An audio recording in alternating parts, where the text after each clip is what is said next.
C'est une sorte de paradoxe. Arianespace est le premier opérateur de fusée au monde avec 70% du marché mondial du lancement de satellites commerciaux, c'est-à-dire des satellites financés par des entreprises privées, et 30% seulement des satellites dits institutionnels, payés par les États avec de l'argent public, comme les satellites militaires par exemple. Et pourtant, l'opérateur européen est à la peine, car son principal concurrent, l'américain SpaceX, qui lui est en plein développement, n'envoie pour l'heure que très peu de satellites commerciaux dans l'espace, 25% seulement, le contraire d'Arianespace. Tout le reste, 75%, ce sont des satellites institutionnels financés par le gouvernement et le contribuable américain.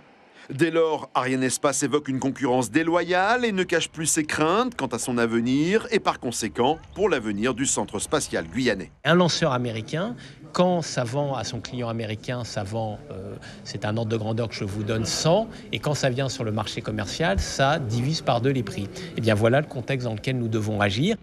Autre problème, les fusées sont victimes de la crise économique mondiale et des réductions budgétaires, les fabricants de satellites cherchant par tous les moyens à réduire la taille de leurs engins.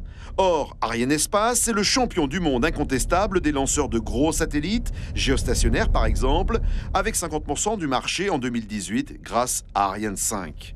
Moins de gros satellites, c'est donc a priori moins de travail pour Arianespace et par conséquent pour la Guyane.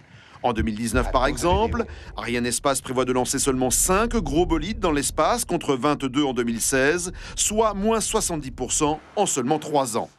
Heureusement pour la base de Kourou, reste le marché des petits et moyens satellites qui, lui, est amené à se développer du fait des technologies numériques qui font maigrir, entre autres, les satellites.